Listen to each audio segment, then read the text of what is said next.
Hi friends, welcome back to my channel. In this clip, I am going to explore the contributions of Geoffrey Chaucer to the history of English literature. Now, it is customary to know something about Chaucer before analyzing his literary career and literary contributions. Then, who is Geoffrey Chaucer? Geoffrey Chaucer is the significant and the representative literary figure of the 14th century, and he was born in the year 1342 in the Vintry in London, and at the same time he also earned the title of being the father of English poetry, and he died in 1400. Another information about Chaucer, we must remember that around 1366 he married Philippa de Rouet. And most importantly, Chaucer held several royal posts in his lifetime. But his literary genius also flourished smoothly and highly. Dear viewers, now the next important point about Chaucer that we must know is all about his literary style and speciality. Here we must remember that Chaucer was a master of language and he gave the modern shape to the English language. And at the same time, he also became a supreme master of the English literature. As a master of English language, he coined so many words and eventually, as already mentioned, he provided the English language with its modern shape. And as a master of literature, he employed the rhyme royal stanza in many of his writings. Now, what is about this rhyme royal stanza? This rhyme royal stanza is a poetic stanza having 7 lines, and its rhyme scheme is AB AB AB AB B C C. He first used this stanza form in his poem The Parliament of Fowls. Now, let's analyze his literary career. Very interestingly, but generally, his literary career is divided into three distinct periods. These are number one, French period, number two, Italian period, and number three, English period. So, his first literary period was the French period. So, now let's have a quick glance at the French period of his literary career.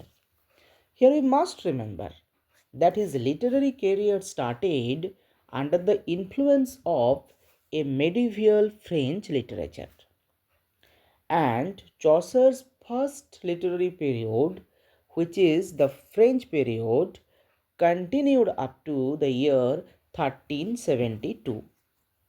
And his first literary work of greatness is a translation work, and it was Romance of the Rose, and by nature it was a translation of the very work Roman de la Rose of Guillaume de Loris. Now, what more is about this work? Here we must remember that in this poem, Chaucer portrayed the medieval court and the courtly love. And to be more specific, this poem is a dream vision poem because it is written in the dream vision technique, or this way it can also be said that it's a dream allegory. Now, the next poem or the next book of poem by Chaucer written in this French period is the Book of the Duchess, and it's the first of Chaucer's significant poems. By nature, It's an elegy on the death of Blanche, the Duchess of Lancaster. And this poem too is a dream allegory. And here we must remember this information that in many of his poems or books, Chaucer very skillfully and dexterously used the very dream allegory. So now let's have a look at the second part of Chaucer's literary career, which is known as the Italian period. And the second part of the Italian period continued from 1373 to 1385. And in this period, Chaucer was under the influence of the great Italian literary figures like Dante, Petrarch, and Boccaccio. And this happened probably due to his visit to Italy, as Chaucer twice visited Italy. Now, what are the important literary works written by Chaucer during this period? These include the works like The House of Fame, The Parliament of Fowls, The Legend of Good Women, Troilus and Cressida. Now, let's analyze these poems one after another. Now, first comes The House of Him. Here we must remember that this poem is an autobiographical one and it was written in the year 1380 in three parts.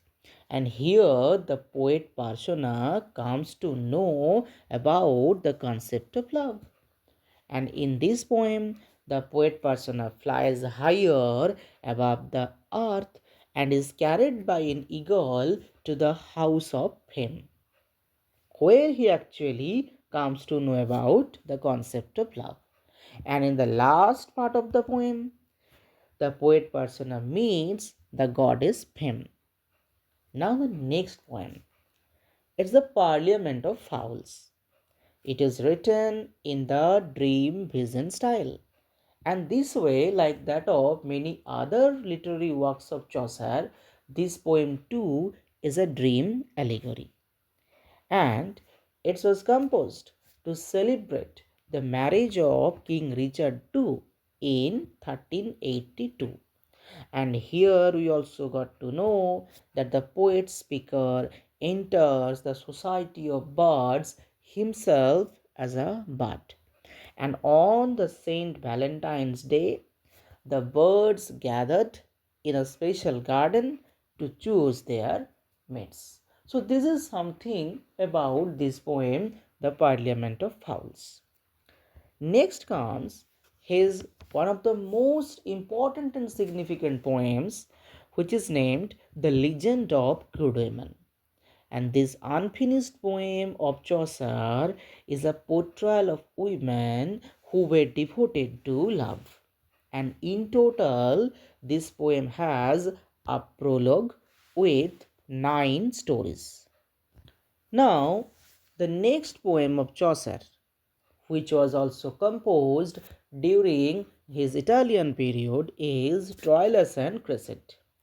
It's a narrative and longest poem in the literary web of Chaucer, because this poem is divided into 5 books and in total it's of 8,000 lines.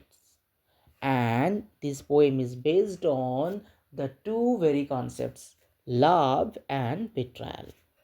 And the historical backdrop of the poem is the Trojan War. And this poem is on the tragic love affair of the Trojan prince Troilus and a young, beautiful widow Cressida. So, this is something about Troilus and Cressida. Now, the third part of Chaucer's literary career, which continued from the year 1386 up to 1400. And this period is known as the English period of Geoffrey Chaucer's career. And in this period, Chaucer composed his unfinished masterpiece, that is, the Canterbury Tales. And this poem is a collection of 29 pilgrim stories. So this way, here is 29 pilgrim stories. And at the same time, along with the 29 pilgrims, there is another person, the very host, Harry Valley. And all the pilgrims gathered at Tabard Inn, which was there in Southwark, to start their journey towards the shrine of Martyr Saint Thomas of Becket in Canterbury. And here the host, Harry Valley, suggests a short storytelling contest on the way to Canterbury, just to reduce the monotony of the pilgrims on the way. And this way, this Harry Valley becomes the judge to award the best storyteller with an elegant and sumptuous dinner. This poem, The Canterbury Tales, is an unfinished poem, as Chaucer planned to complete or compose in total 120 tales. But in reality, only 24 tales were written. So this poem also contains a general prologue having the characteristics portrayal of the pilgrims.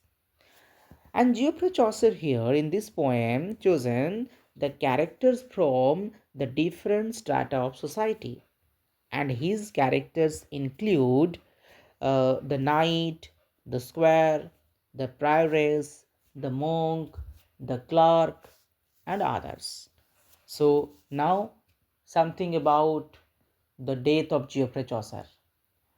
Because Chaucer was the real star in the history of English literature, who was also a master of language as well as a master of English literature, eventually died in the year 1400 in Westminster and was buried in Westminster Abbey. So, this way, the year 1400 saw the ending of a greatest person, ending of a greatest literary figure, and the ending of a significant literary period. That is the period of Geoffrey Chaucer. So this is something about the contributions of Geoffrey Chaucer to the history of English literature, as well as the analysis of Geoffrey Chaucer's literary works. So very shortly, we'll come back again with another significant and interesting literary lecture on the history of English literature topics. Thank you. So dear viewers, please stay tuned to my channel and please like, comment, share and subscribe. Thank you.